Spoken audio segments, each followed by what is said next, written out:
Good evening and welcome to the historic Hawaii Theater. I'm Dave Moss, the Executive Director of the Hawaii Symphony Orchestra.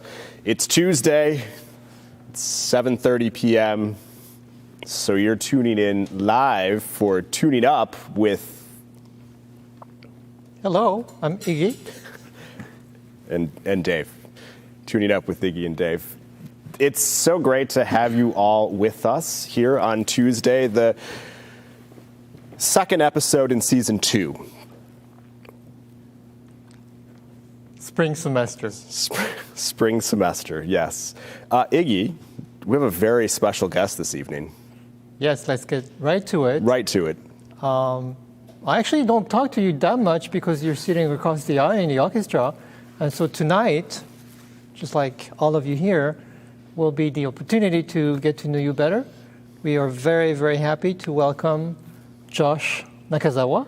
Thank you so much for having me. Fantastic cellist. Honored to be here and talk story with you guys. That's right. Thanks. So you have a wealth of things to tell us. You are very well-rounded. I remember one time we were just talking and you started to talk about mid-modern century furniture or something. We'll get to it at some point.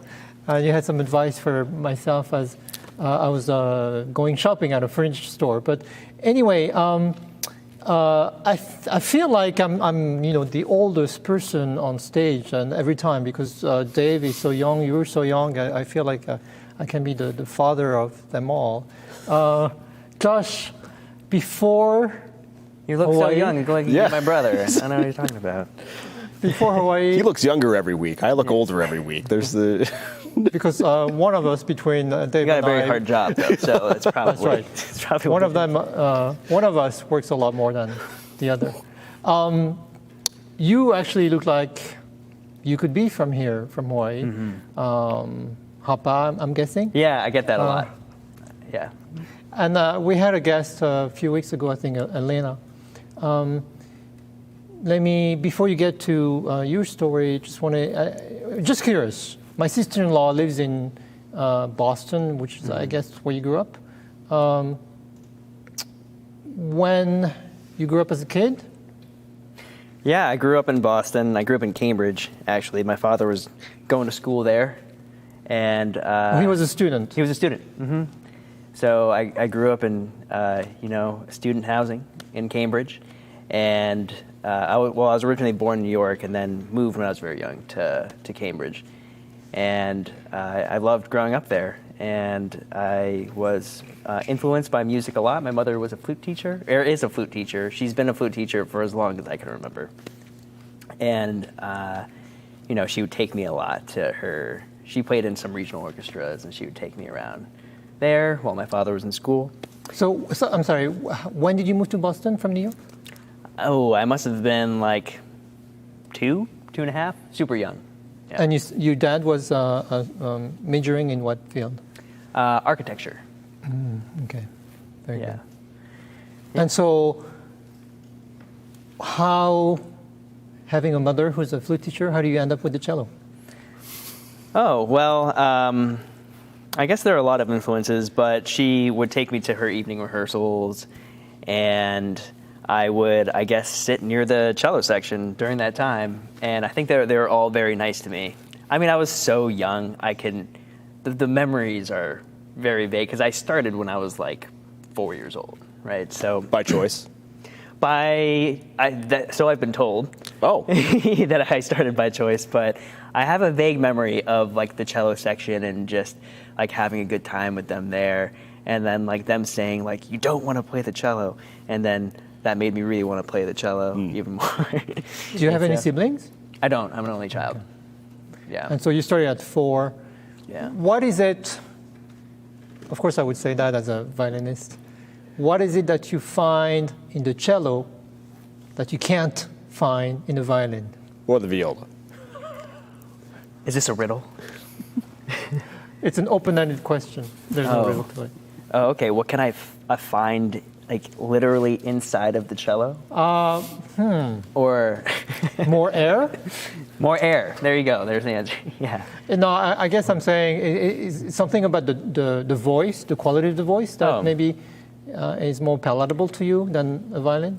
I think I maybe if I sat by the violin section, maybe I'd be playing violin. I just was sitting over there. I guess I was really just heavily influenced by the people that were around me. But I love the violin. I love the repertoire for the violin, and but I also love the cello. The range of it. It's like a human voice, ranging from very deep to very high. And over the years, after practicing it and sticking with it for so long, it just became my voice. So, of course, yeah. That's great. So you settled in Boston, but you went to quite a few schools around the country?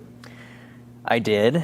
In Boston, I did a lot of the outside programs that helped with pre-college. So there was New England Conservatory, and there was also the Greater Boston Youth Symphony Orchestra, and I did stuff with them, involved myself in like chamber music and orchestra at the time. And after that, when I became more serious about it, I auditioned for a lot of different conservatories. I ended up getting into a few, and then ended up going to Manhattan School of Music, who I think your last guest was also went there, no? Or I'm not sure. Perhaps not. We had a guest, but I don't believe the last one, but I think some guests. Yeah, so I went to Manhattan School of Music, and then after that, I went to Southern Methodist University, SMU. In Texas. In Texas. And then after that, I went to Royal Conservatory in Canada, in Toronto. So I was wondering, when you're a cellist, are there different schools of cello? Because I grew up in France, and there's quite a contention of French people who think the French school of cello is very, very good. Pierre Fournier, Tortelier, etc., etc. But you studied in the U.S., but also in Canada, and I guess it depends on the lineage from your teachers. Well, I ended up studying with Americans that were in Canada.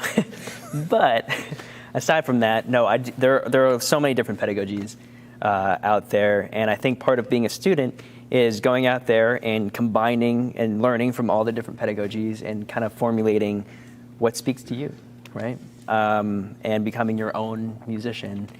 And, there are different bow techniques that have taken from Starker or Cole or Nightkrug, and you can decide what works for you and why. And there are so many different cellists that a lot of talk about, should the cello be really high up on your body and like hold it like way far back, like you're riding like a chopper motorcycle or something, right? Or should it be like some of the famous cellists hold it really down low and just play it like almost bent over? So there are those different schools, and you kind of have to decide for yourself at the end of the day what it is that works for you.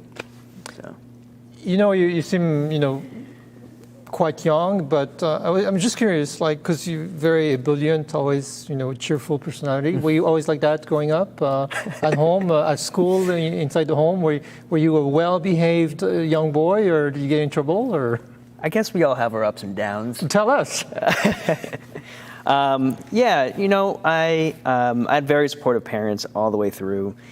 And I don't know, I guess I kind of I felt like a double life or something. All my friends in high school weren't really, and I went to public school. Uh-huh. And they didn't play any music, and they didn't, that was like a whole nother group. And then when I would go and study music, that was a whole nother social dynamic, And so I definitely think that there were like two different parts of me growing up, and I also moved around a lot at that time. So I was constantly having to kind of like make new friends, and when I was younger. But I feel like you were a fish in the water. You could navigate really freely and merge and get along with everyone. I mean, it was a learning experience. I think that it didn't go so hot in the very beginning, but then as you do it more and more, just like anything else, like you're gonna get good at it eventually, one would hope, because to survive, So I think that, I don't know, maybe now I feel that's my comfort zone. I like trying new things, meeting new people, doing new projects and that kind of thing. But I don't know, maybe it stemmed from doing just having to do it when I was younger, and now I enjoy it. Very good. Dave, if people have questions. Yes, well, first of all, people are already Yes. writing in. Wow. And a shout out from your former neighbors, Daryl and Paul, who are joining us this Oh, evening. okay. Hey, guys. And if you would like to join us in conversation tonight, we encourage it and do enjoy hearing from you, especially our friends in D.C. Good to see you here again this evening. A busy week there for you tomorrow. So welcome again. If you'd like to talk with us, there is a phone number here at the bottom of your screen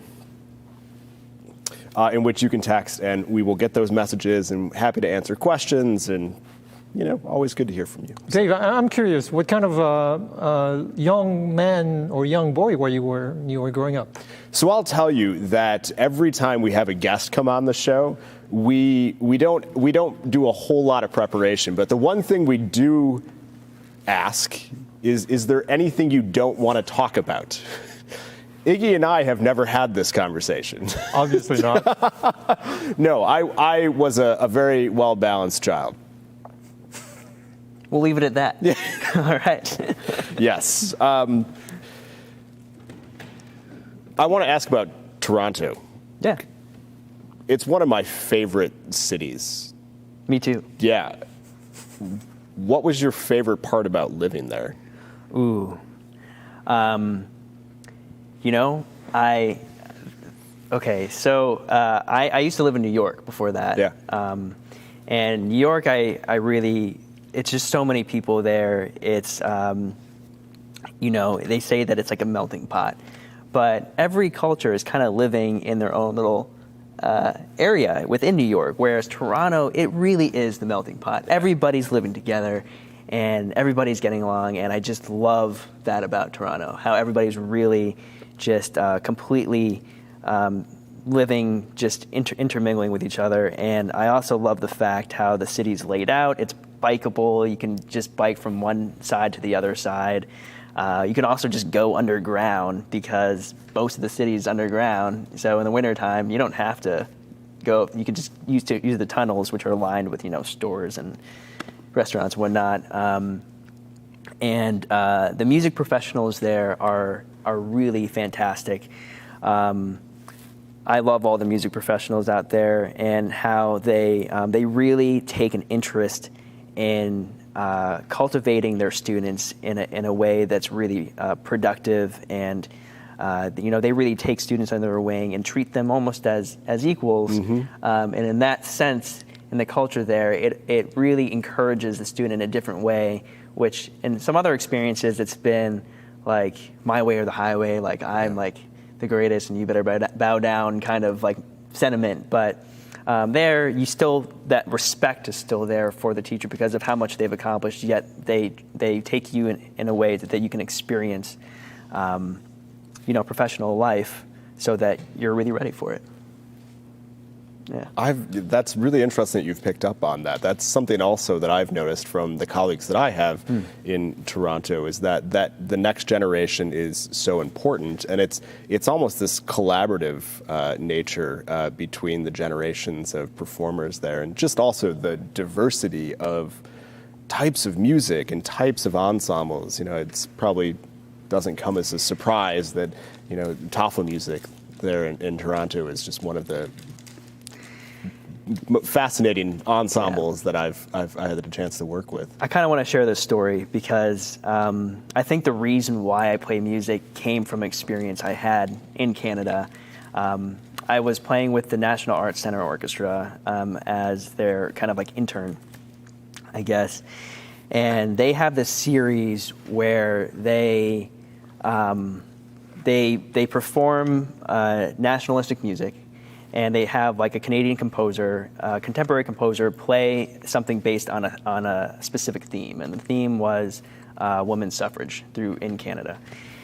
And we did this show, and it was about this girl named Amanda Todd, and she was the piece was written about her, And they had this like scrim come down, and they had like these dancers projected on the scrim, and then we were playing behind it so that we could kind of see the orchestra behind it. It was kind of like a mixture of the orchestra and the images. And the piece was written for her and about her, and her story was that she was like maybe like 13 years old or something like that, 14, and the internet was like just born. It was like just kind of just a brand new thing. Nobody really knew the power of the internet. And I think that she had like put nude photos of herself on the internet, and she got a lot of flack and a lot of like internet bullying after that. And she ended up committing suicide because of it, because it was so intense. And that was one of the first instances that people really realized how powerful the internet was. And we played this concert, and at the end of the concert, Amanda's parents were sitting out in the audience. And they came up on stage after we performed it, and there was not a dry eye in the entire hall. Like, you can feel the energy had changed. People were affected. Mm-hmm. And I was like, wow, this is what it's about. It's current events. It's music that's reaching all of these people about a topic that's so important. And it's using the medium of music to really make a change and to reach people's, emotional souls. And it just hit me then and there, and that experience playing with that orchestra and the production and the purpose. And so, but if it wasn't for that experience of being kind of in between this professional stage, being taken in to these professionals that have been going for so long, I don't think I would have ever been able to really have that recognition or that kind of like epiphany. Yeah. Wow, how powerful. Yeah. And it's obviously led to a lot of interdisciplinary work that you have done throughout your career. It's not just about sitting down with an orchestra. It's teaching. You've pieced together so many interesting things here during your time with the orchestra. You're probably the first musician I actually saw here in Hawaii, and we were living in the same neighborhood at the time, and we were all on lockdown, and I came out in a daze, and Josh is calling my name across the street, and you were so warm and so welcoming at a time that was very difficult for us all, and that personality of yours comes across in your music and comes across in the ways that you connect with other artists, not only musical artists, but painters and dancers and the like. Is it just that experience that you just talked about that led to that? Were there other influences that led to kind of the cross arts collaborations that you've done? Yeah, I mean, that was really the core of that moment. It all kind of goes back to there. But I listened to this podcast called Design Matters by Debbie Millman. Do you know it? Yeah. Okay, so like she has on her show just like all these new entrepreneurs, like really successful, and they all have kind of like a similar backstory. It's just like, I started doing things for my community, and then the more I did for my community, the more success I got, and then everything just kind of built on top of that and worked out for them. But they had this kind of happiness that wasn't just about monetary happiness and doing well financially. Had this kind of like did things for their community, proud of what they did kind of happiness that was like so much more appealing. I was like, that's what I want, But aside from that, I do think it's really great to connect with so many of the people that are in the community to do a variety of just different projects together. So in fact, you were mentioning, we're skipping a little bit of time, but when you came here, you were very impressed by Jake Shimabukuro, and you were very impressed by the orchestra. And if we skip ahead to a couple years, then you end up working with Jake because you had so much admiration and you found so much affinity with him. Tell us about how you were able to play with the symphony, but also, as Dave said, you have multi-interests. You're also able to work with people like Jake. Yeah, so when I first took the audition here, I was subbing with the symphony, and so I was going to take the audition that week, and the symphony was so kind enough because I had subbed with them before, to hire me again for that week.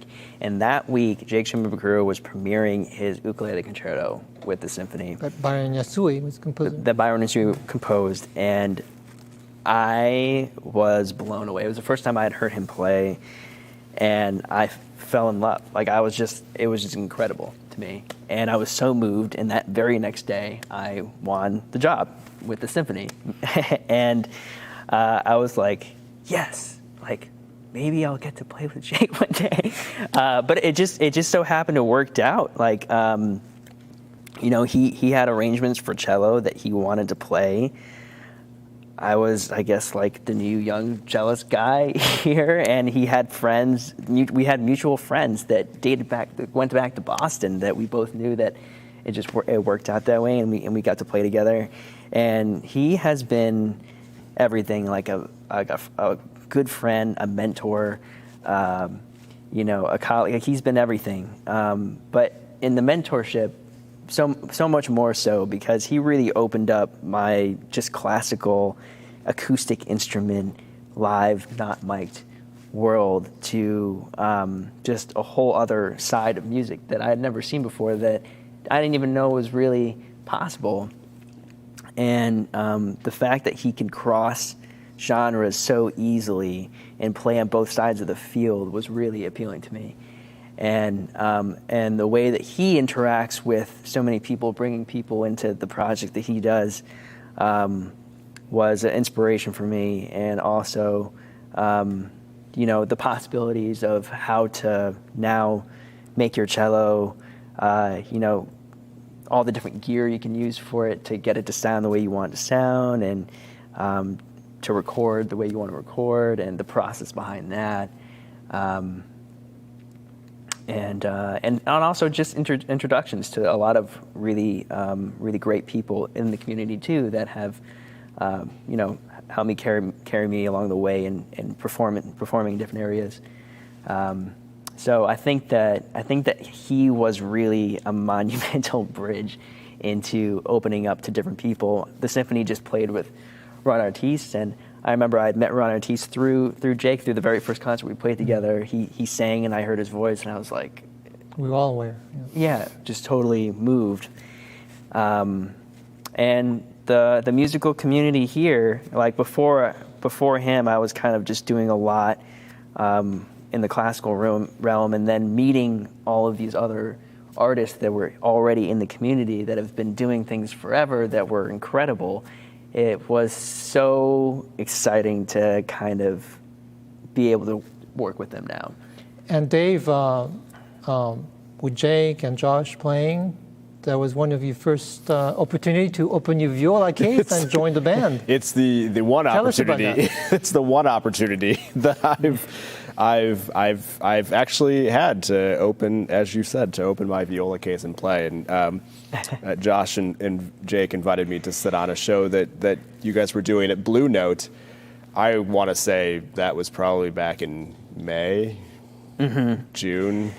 Yeah, that was June. It seems like a decade ago at this point. But yeah, it was really amazing to have that experience with Jake. He is such a tremendous performer and such a kind person, and really interested, as you've said, in making these connections for the community and sustaining the arts here, both the past and the future. And he's someone who bridges both of those so well. And yeah, it was a lot of fun. And Josh, there's actually a thread, because you shared the stage at that time with some musicians who stayed in Hawaii longer than expected, and some nice projects came out of it. Tell us, let's go back a little bit, maybe, I don't know, March of last year? Yeah. And so what happened? You had a concert, right? Yeah, so there was a violinist here, Eric Silberger, and he kind of has his own festival here, Hawaii International Music Festival, which is fantastic. And he brought me on to do a concert of Piazzolla music with a bandoneon player, J.P. Joffrey, who is also fantastic. I think he was planning on doing recording with the London Phil, but then I don't know if that happened yet. We were playing tango music, and we were doing an island tour, and this was back in March. And we were just finishing the tour, and Eric was going to fly off to Korea or something to do a concert, and but COVID started to show, and we became unsure of the future. And I had one more gig left. It was on the USS Missouri, and it was scheduled for mid-March or something like that. And I was like, Eric, if you guys and Manuel, also the violinist, if you guys just want to stay at my place for another week and then do this gig. It was back in March. This was back in March. Like, you guys just want to stay. It's cool. Like, it's not safe to fly right now. Like, we don't know what's happening. Like, let's just play this gig, and then we can, figure it out. And so they were like, okay, that sounds good. Like, thanks. And they stayed, and we played that gig, and they stayed from March until July. Yeah. Yeah. And that was literally the last live performance I played for people to this day. And but at the time, Dwayne Padilla was also playing, and they didn't know each other. And I was like, Dwayne, come over to my house for a drink. Everybody should get to know each other. And we ended up reading some music together, and Dwayne had written this arrangement, Queen Liliuokalani arrangement. Of her music. And we played through it that night. For string quartet. For string quartet, yeah. So he arranged it. They weren't originally composed for string quartet. It was just her, the last Queen of the Monarchies, compositions. And she and he had arranged it for string quartet. And we're like, this is cool. Let's play it. And we realized, the history. You're like, her palace is right over there. And then, it's like, she was imprisoned in her palace. And they're like, we kind of feel imprisoned right now, being here, stuck here. And then we were playing through it, kind of feeling these eerie parallels. And we were like, do we, we should record this. And then we, at the time, because we were doing that tour, he had all this recording equipment. Dwayne, as you know, does a lot of recording on his own. We just had copious amounts of recording equipment on our hands, and we were just staring right at it. It's like, well, we have it right here. We should do it. And so one thing turned into the next, and Dwayne would compose an arrangement, 2 a week, something like that. And then we would sit down, and our process, we would open up the Queen's songbook, and we would read her poetry or lyrics out of it, and then we would read a little bit of the historical background, and then we would record it. And so that we would feel what it's supposed to be. It would be imbued with what she had written. And that was our little project. And it snowballed. It snowballed into other things. It was really great. Greg Dunn, who is, thank you for letting us use this hall. He bridged the connection for me to get connected with this wonderful artist, Solomon Enos, who is the artist, and he did the album artwork for it. He's a local artist and just really extremely talented. And he just drew up this really beautiful, I told him the story of what we were doing.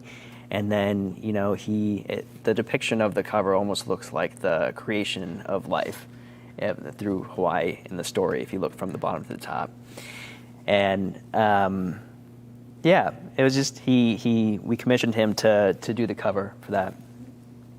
And then after that, we were like, well, we should really get a knowledgeable historian to really write about the accounts, because it'd be really important for people to know, because this is the kind of, how we did the arrangements was very true to the way that she composed it.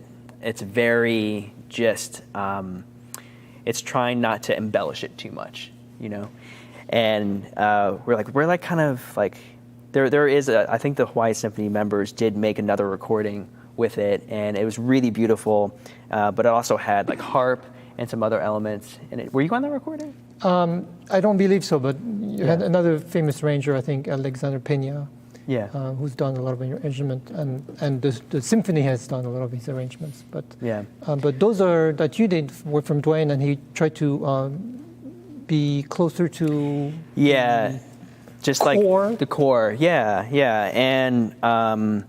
and so we ended up asking Aaron Mahi to write the foreword for it, and he graciously did that. And all of a sudden now we had this this felt like full. It was like a full project. Circle. Yeah, a full circle. It was like it felt complete. It was like we have the cover that's beautiful from a local artist. We have this local historian who's so renowned here to write the foreword, and we have we made I think 15 tracks are on there. So a very productive few months at home.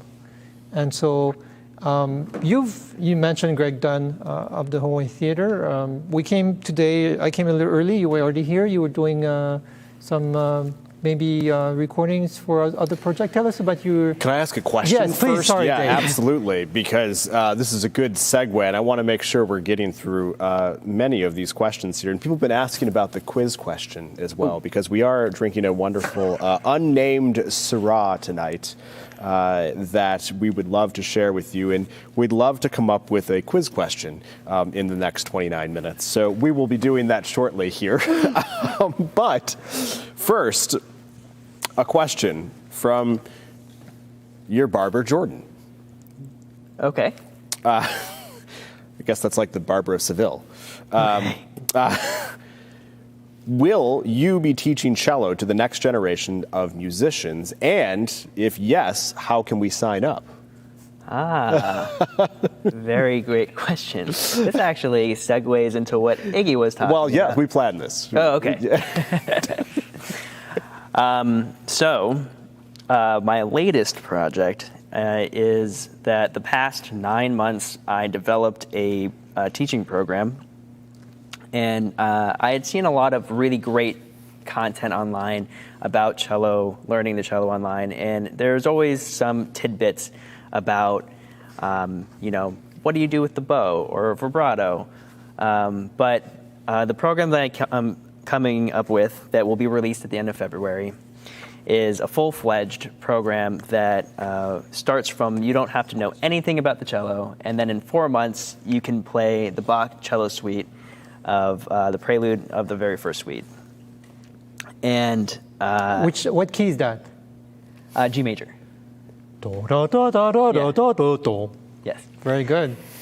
And so I've been filming it, and every single you're going to get daily lessons, and so each daily lesson is streamlined down to like one core topic for you to focus on, and each topic slowly and gradually increases you to the point where you can then play it, the Baron Reiter edition, with all of the proper bowings and all of the fingerings, with the shifting and everything. So what is the very first lesson topic? The very first topic is how to tune your cello. Or where to get one, actually. It starts from literally nothing and builds your way up slowly. So gradually. What's unique about the bowings in the Baron Reiter edition? Well, it's the original bowings of Bach, and also it is edited so that there could be some variation to the editor, but it's the original. It's closest to the original Bach's bowings. So, sorry, Iggy, we're going to have an early music moment here. So, Bach wrote 6 suites for cello. He did. And did he have neat handwriting? He did not have neat handwriting at all. So we have these manuscripts. Yeah. And this is the same with the violin sonatas and partitas as well. Yes, I would disagree though. Whoever wrote those manuscripts, I don't know if it's Bach or not. Right. It's very neat. It's just hard to read. It is, yeah, to interpret. So interpret it. we'll take it down to the very basic level. So in musical notation, you have the notes on the staff lines. And then for string instruments, you have bowings, which are either a down bow or an up bow, which is notated one way or another. And then you have slurs, so little, long lines over groups of notes indicating that you do them under one bow. Now, it might seem like this doesn't matter. I explain this in the lessons, by the way. Oh, okay. How'd I do? No, keep going. So, string players, especially when it comes to Bach, I feel like this is where we really spend a lot of our time, because bowings can shape music depending on how you do things. And you can play things two different ways by bowing it two different ways. And so with Bach's cello suites, which the violists play as well, confusing it one more level. There's 5 or 6 different manuscripts that we have from different sources, that because they couldn't just throw it on the copy machine.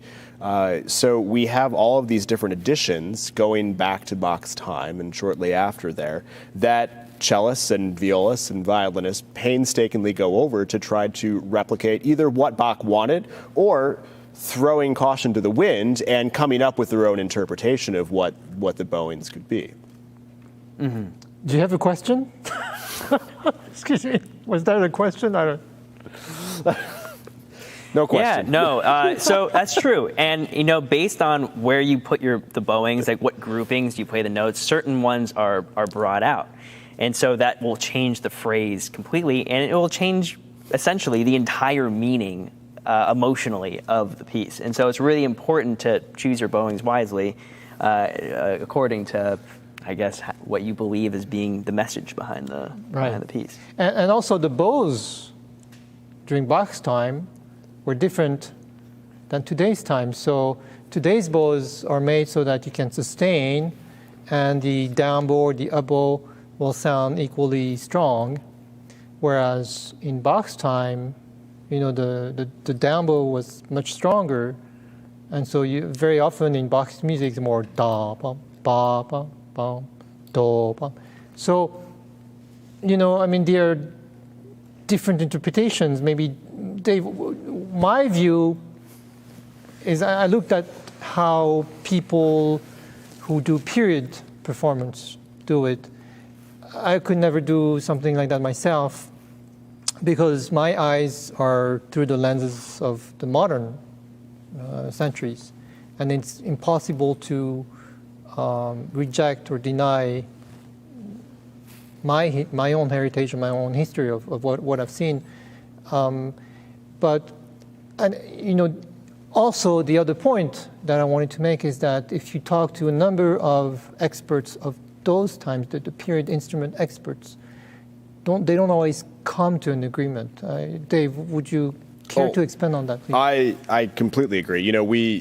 We have a number of treatises that people have written about how to play early music. Leopold Mozart is one of the most famous ones for violin, and there's the Quantz, which was actually a book on flute playing that a lot of string players use to talk about articulation and interpretation of early music. But that we can't go back and ask Bach how to play something, which is, I think, very neat when we have composers on our show and we can have them at our performances and talk with them about how the music. We can ask Michael Thomas Fumai how to play something, and he can tell us what his interpretation was. And so it just puts things in a very interesting context for us to keep music alive, by keep having these conversations and to see how it changes. And, again, we live in an era where we own incredible recording equipment, and we can, from our homes, record these things for posterity and for archival purposes and to learn from in the future. So I think that we opened up. I'm sorry, Iggy. No, it's okay.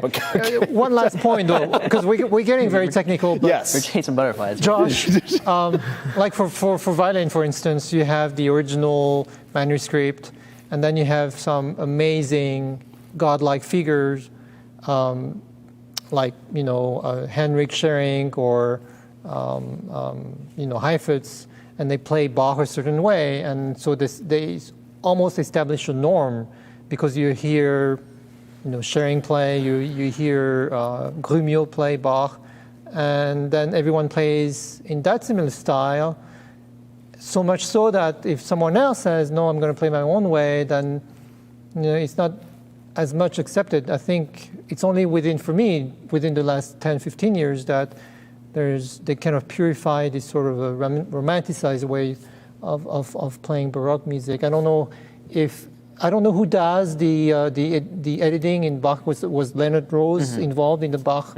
And so maybe in the older editions in the 50s, 60s, maybe it was very romanticized is that well, yeah, you're given choices on how to play it, and it's just because the Baron-Reiter is like a golden standard for culturally how our schooling was brought up in playing, and what's just currently accepted globally. That we use this edition, but I urge people to do the research and to look at their own interpretations. I think it's really important to have a lot of different interpretations. At the end of the day, Josh, at the end of the day, please tell us. At the end of the day, I think that if you put a lot of thought into why you're performing something, and it's a really well-educated, well-rounded, thought-out process, that it will be imbued with that process, and you will be delivering your message. And whether it's accepted or not, that's not what being a musician and playing music is about. It's not falling into the norms and just doing it like everybody else. It's doing what your own creation, and that's what I think other people will appreciate in seeing. They already had that guy play it. He played it that way. Now let's hear they want Josh. Now let's hear Iggy play it the way Iggy likes to play it. Have you had any test students in the program yet? Yes. And it's been going. It's been great. Can we ask you who that test focus group student is? The focus group. You'll see the focus group when it comes out. Yeah, the focus group. No, I've been teaching Bach for this. So the reason why I came up with this program is because I've kind of been doing it already for years, for the past 15 years, teaching in this style where I'll almost do this combination between, in the beginning, Suzuki and Essential Elements and some of the old Piatigorsky and, all of the old school books. And then you work everything all together in what you believe is to be the most efficient way. And many of my students have been able to learn Bach on weekly lessons in 6 months. Wow. Amazing. You mentioned Piatigorsky, who's an amazing cellist, played with Heifetz, but apparently I think the story I heard is that Piatigorsky also read quartet in LA with Albert Einstein for fun. And I think they asked him, how is Albert Einstein as a violin player? Because, Einstein played the violin this way, not that way. And Piatigorsky said, he's okay violinist, but he can't count. He doesn't know how to count. Oh. Well, you learn how to count with my program. Very well. All right, Dave, please bail us out. Well, you have a quiz question for us this evening, Iggy. I do, because as you remember, last week, Dave introduced this new segment called Off the Beaten Path, where we all each introduce a piece of music that you may not have heard of, but we think deserves more attention. So I have a piece in mind, but my quiz question has to do more. You know what? I'm going to change my piece today so we can do this quiz. So my piece for today, it's, of course, related to the inauguration day. It's called The Lincoln Portrait by Aaron Copland. Is a piece that Copland was commissioned by Kusevitsky from Boston, of course, to write in the early years of the war, and it's for orchestra and narration. The Eleanor Roosevelt was one who narrated, not the premiere, but she did it at some point. So the narration uses word from Lincoln. And so my quiz question is that we actually did this piece a number of years ago. And I would like to ask you, who was the guest narrator that performed Lincoln Portrait with the Hawaii Symphony Orchestra? I can't remember exactly when that year was, but it was within the last 5-10 years. And how did they answer this evening? You can answer by texting this number. I'm like the weather guy. How was the weather by yesterday in your Bad. neck of the woods? Really bad, raining all Okay, over so the island. who was the narrator of the Lincoln Portrait?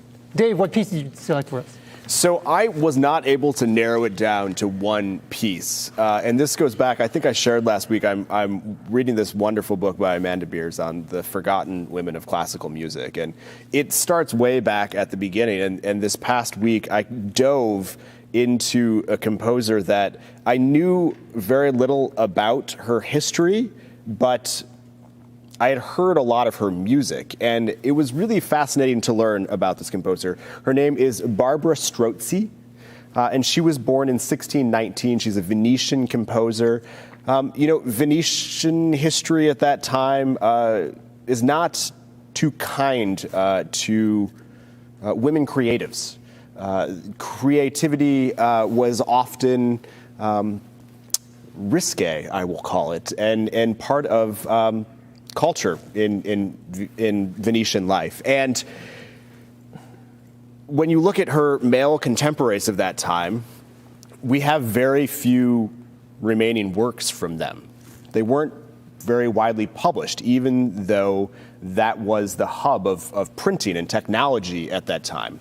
She has 8 volumes of works that were published. I think about 4 or 5 of them actually are still in existence today. And I came across a number of really beautiful recordings. This is obviously pre-symphonic music. This is mostly vocal music.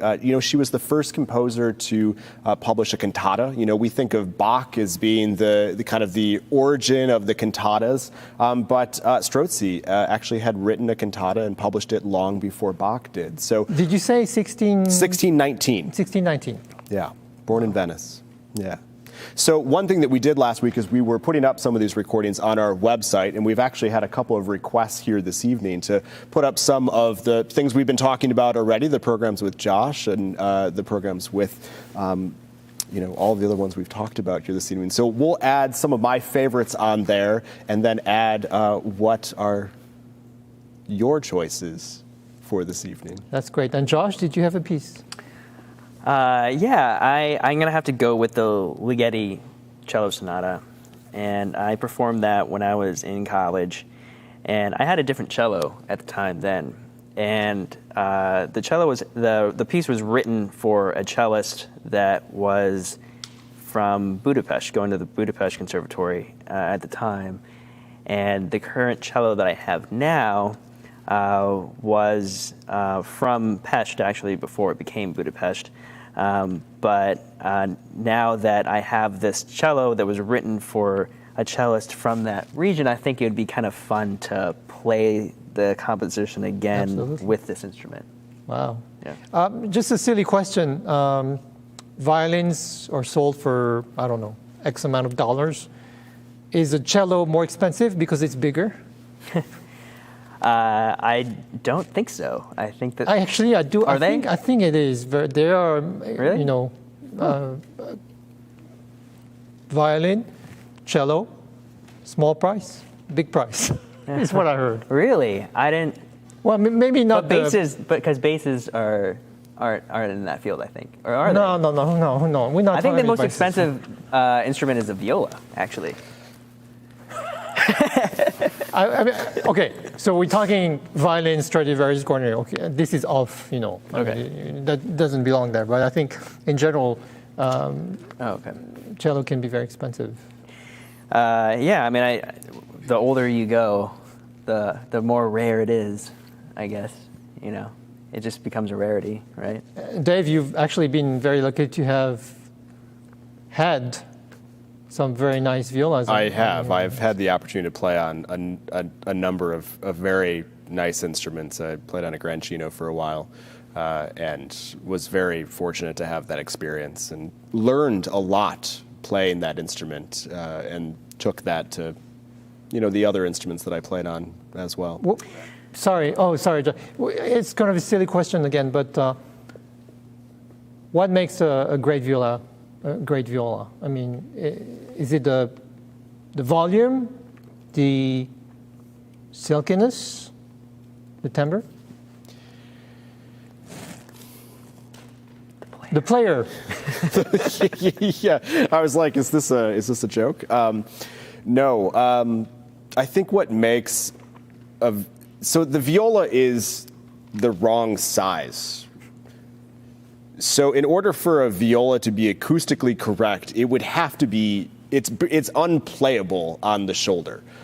You'd have to play it like a cello, and so you always make accommodations when you're making an instrument that can play as a viola. So it really comes down to balance. An instrument that has the size to resonate a good C string, but then also has a string length that doesn't kill your left hand. So I played on the viola once, but it's like they go from 15-inch about to 17? 14 and a half to 17 and a quarter, I'd say. Is there an acoustical difference? There can be, not necessarily. It depends on the maker and how thin the wood is, and how the bass bar is in there, and all those sorts of things. So. And actually, I played on a violin that was actually bigger than the norm. Yeah. I don't play on it very much. I mean, I don't have it anymore. I sold it, but it was a very unique experience. I'm sorry, Josh. I interrupted you. Were you going to say something? No, I just. I think we were on the topic of older instruments, and I just wanted to say, just so people out there know, that there is a huge difference between the way older instruments sound in comparison to newer instruments. Sure. And the older instruments have usually a much wider vocabulary of nuances in them that you're able to produce, but they're not easy to get them out. You kind of have to know how to draw out those specific, because you were saying you learned a lot. I'm playing. Yeah. It's like, what do you mean? Like, we can't learn on a new instrument too? But you have to learn to work the instrument in a certain way, especially with the viola, because of all the size issues and. So your cello from Budapest, is it old or new? It's on the older side, yeah. It's in late 1800s. So or mid 1800s, sorry. Here in Hawaii, I guess we're all wondering, because of the climate, is having an older instrument not a liability, but does it require more care because of the climate? Well, it definitely sounds different. It sounds brighter and in colder climates, and it sounds a little bit darker in the warmer climates here. And it's not necessarily a bad thing. It just sounds different.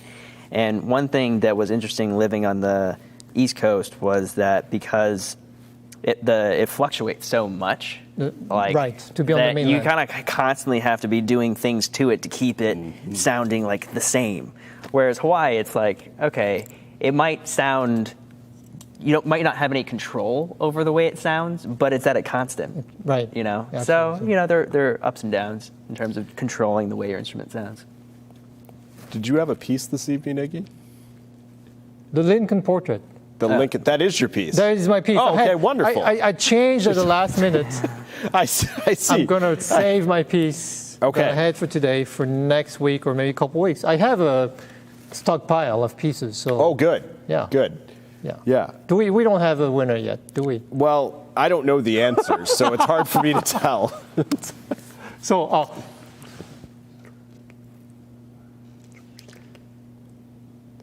Bach. Oh, okay. We do have a winner then, yes. And the correct answer this evening is? The correct answer is George Takei, who came, again, forgot exactly when he came, but just 2004. was that the last time we did? Well, that's Wow. what the. So, just a great artist to be with, and of course, a great actor for all of you Star Trek fans. But it was just a beautiful experience, and very appropriate to mention that piece, I think, because of. It's a great piece. Yeah, it's a wonderful piece. And so, what is our winner gonna drink? Our winner is Man Wen Lo. Manwen Lo. Yeah. Nice. Yeah. Congratulations, Manwen. Yeah. Oh, wonderful. Yeah. Excellent. Wonderful violinist. Yeah. Yes, indeed. We have a bottle of wine that we will be getting you this week, so stay tuned. So, what does the future look like, Josh? Just in general, with flying cars and. Well, not quite the flying cars, but for symphonic music, for the Hawaii Symphony Orchestra. Ooh. Well, I think that the future heavily is determined by the way our concertmaster Iggy and our executive director will shape it. However, I do hope to see a day when we can return back to playing some of the greats. Mahler, I miss playing Mahler so much, and Sibelius, and they're just works that I really hope we get to play again. They're so important as an orchestra to play.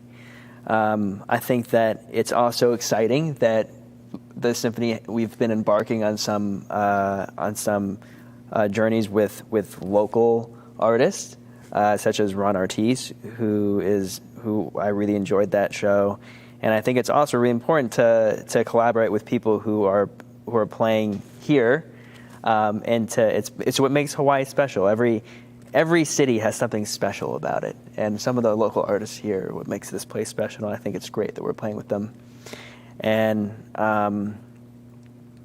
so hopefully I hope that we get to see us play some classical rep again with a full orchestra, and I also hope that we get to collaborate more with some of the really wonderful artists here, and I hope that people are contributing and donating to the symphony, because it is financial. It is dependent independently on our community here for us to survive and for us to give music back to you. So I hope that happens as well.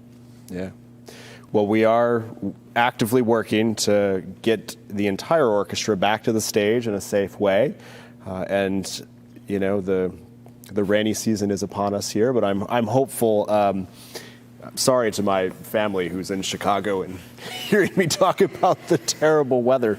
But I am hopeful that in the next couple of months here, we'll be back at the Waikiki Shell, and we'll be back here with more of our musicians on the stage of the Hawaii Theater as vaccines roll out. And, living in a household, as Josh and I both do, where we live with healthcare workers, and they've been vaccinated at this point. I think there's a tremendous amount of hope that we're on the path going forward with this, and that we'll all soon be back together. So I look forward to some Mahler very soon. I miss it as well. So before we go here tonight, just want to take a few more questions here, or I guess I'll have to read this one out. Hey guys, it's Jake S. Really enjoying the discussion. Hope we get to play more music together soon in person. Thank you for this. And Jake, thank you for watching and being such a huge part of the symphony and all of the cultural life here in Hawaii. We're truly grateful for your support and to call you a friend and a colleague. So, Iggy, any departing words? Well, we can wake up in the morning and feel depressed, or we can wake up in the morning and look at the mirror and see what we can do better. Look outward, and be inspired by Dave, by Josh, by Greg, by the places. I walk every Tuesday to this place, this beautiful Hawaii Theater Center. I walk through the Capitol tonight, and It was a little busier just because of the law enforcement, but we feel very lucky. I feel very lucky to live in Hawaii and be free and live in this country. And we're here to make this a better place. And if not us, our next generation. Yeah. Well said. Indeed. Josh, thanks so much for joining us tonight. Thank you so much for having me. Absolutely. An honor. Looking forward to what's next for you as a musician, and looking forward to next for us as the Hawaii Symphony Orchestra. Yes. To provide music for our community here. Thanks as always to Gregory Dunn and the Hawaii Theater for having us here, and Iggy, always a pleasure. Thank you, Dave. And thank you, Josh. Thank you again for the support, and we'll be back here next with a very exciting guest. Tune in next Tuesday to see who that is. So, all right, have a good night. Thank you for support. Good night.